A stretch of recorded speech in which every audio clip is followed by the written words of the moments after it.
Share ko lang regarding dun sa mga CR natin. Yan. Sa mga OR na trivia kumbaga or sharing lang talaga. So unahin ko muna yung sa OR.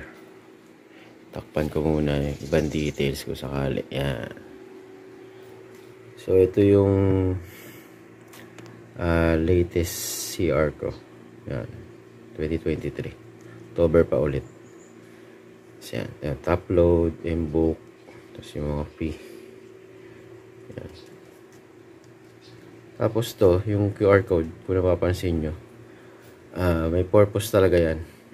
Pan-check siya sa yung sa LTMS ng LTO. Yung sa website nila. Pag in-scan nyo yan. So, kahit gamit ang phone, kahit mismong camera lang ng phone, kaya yan. Or, kung hindi kaya ng camera nyo, download lang kayo ng mga QR scanner reader. Parang ganun. So, mababasa na siya. So, simulan na natin. Scan nyo lang siya. Yan. Tulad niya nabasa na. Depende sa phone. Ito katulad nito. Yan lang nilabas niya. Pero sa iba kasi, bigla siyang titigil. Tapos, parang binasa na niya kagad yung link. Buong link yung papakita niya. Tapos, kiklik nyo lang din ulit. So, yan. Click natin. Yan. So, yun. Lalabas na yung nag-direct na siya sa link. So, i-edit ko na lang to later para privacy rin ng data. Yeah. So, yun. Sharing lang. Tapos, pansin ko, ito, nagsimula to siguro 2022. Pero mga late months na ng 2022. Kasi chinek ko yung ibang rehistro. Iba ring sasakyan.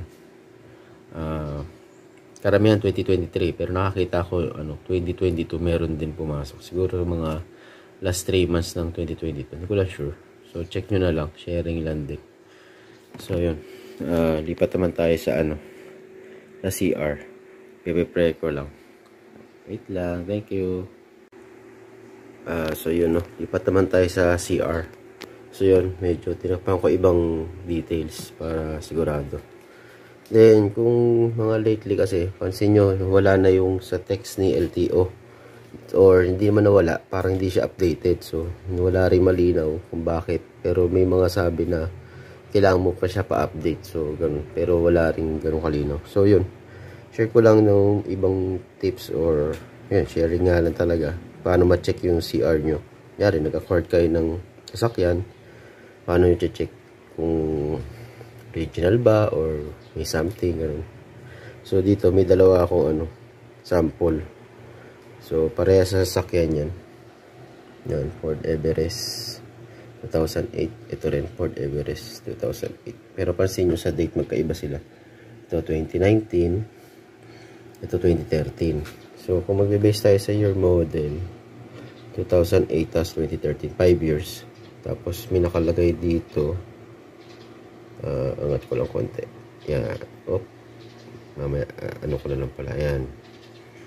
Edit ko na lang. Ito. Encumbered 2. Tapos may ganyan siya. Pero dito sa kabila, pansin ko wala. Encumbered 2 pero 000. Pero balik tayo dito. 5 years. Meaning, hinulugan yung sasakyan 5 years. Kaya nalipat na sa pangalan ng parang ganon. Ito naman, ganun din. Pero mapapansin nyo, malayo. Pero na-trace ko na history nito. Naipalipat na ulit ng pangalan. Parang ganun. Kaya 2019 yung latest niya. So, yun.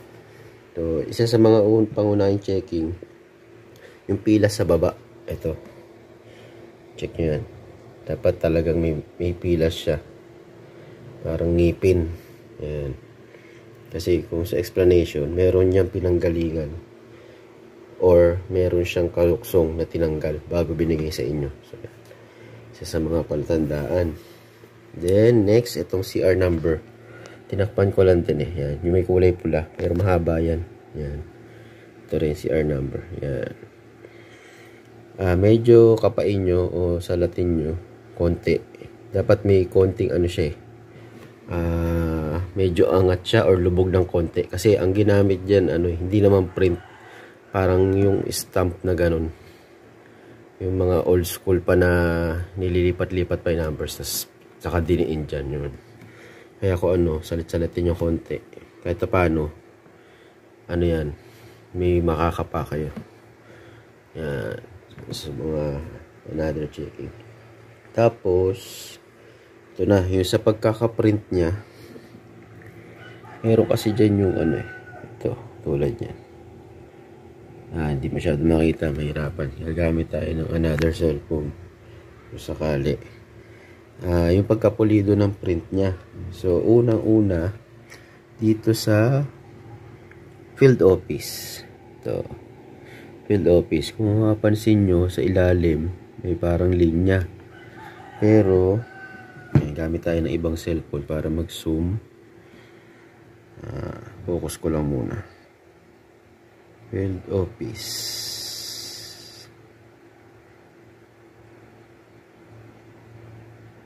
Yan. Yun. Ano.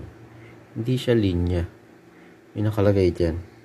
DOTC LTO. DOTC LTO. Yan. Sa kabila, try din natin. Field office. Yan. Check nyo. Yan. Dapat readable yan.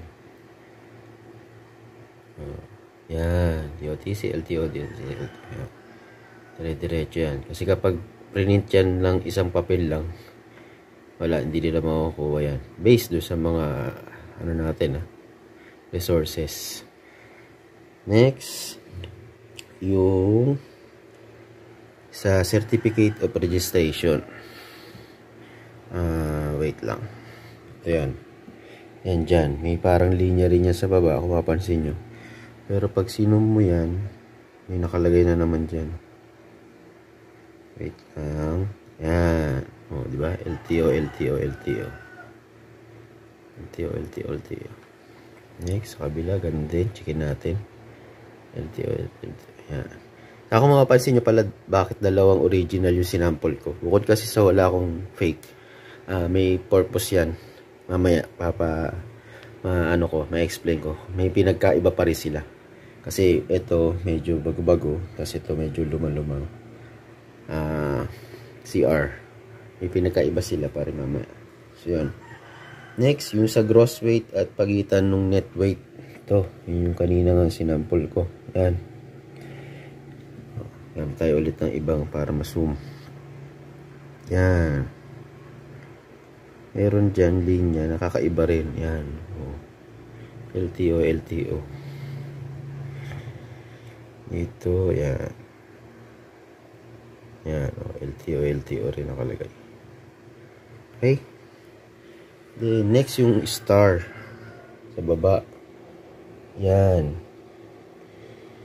So, kung isusum nyo yan, star siya dapat.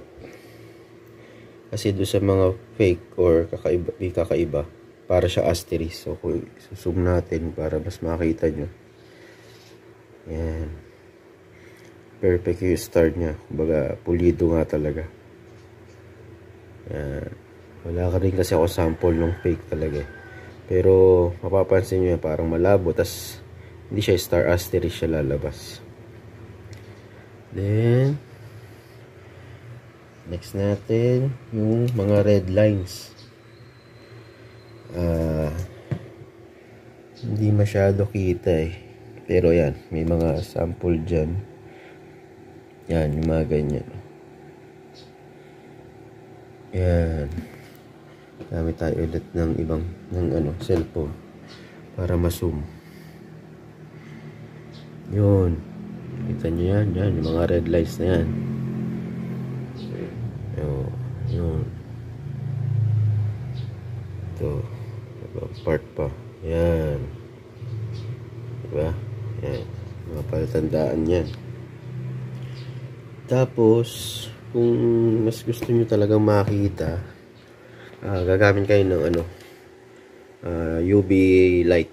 Pwede rin daw blue light, pero mas maganda UV light. So, meron ako dito nakaabang.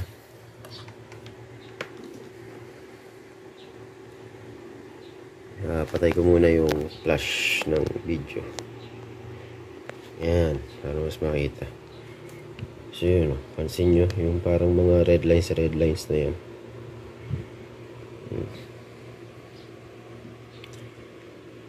Yan, kumbaga yung parang sa pera rin yan eh.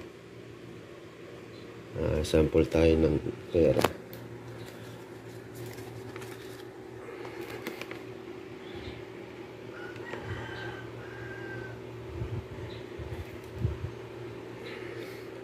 Yan, hindi ko alam kung kita pa sa video, pero yan.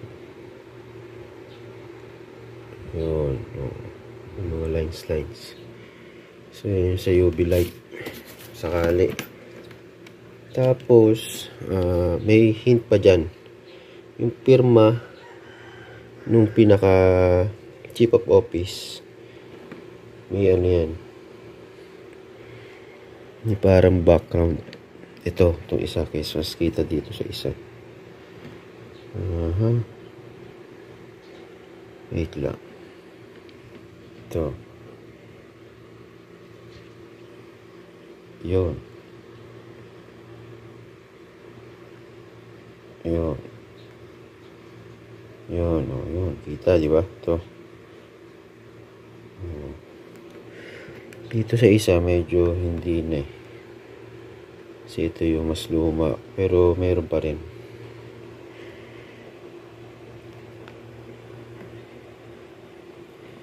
Wala sure ko kita ng camera.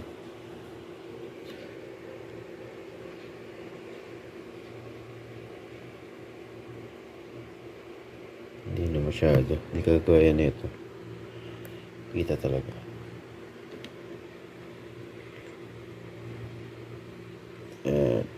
So next, yung logo. Pansin nyo, may logo yan eh. Dito. Ito yung sinasabi ko sa inyo pala, na kaibahan nung luma sa bago. Yung bago, ayan o, may logo dun o. Yun. Yung sa may year model.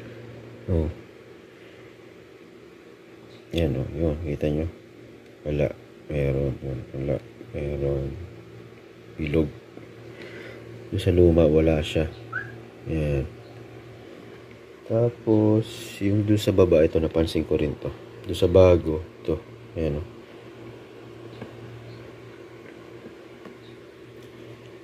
Yun, parang triangle. Yan, yun o. Wala, meron. Wala, meron.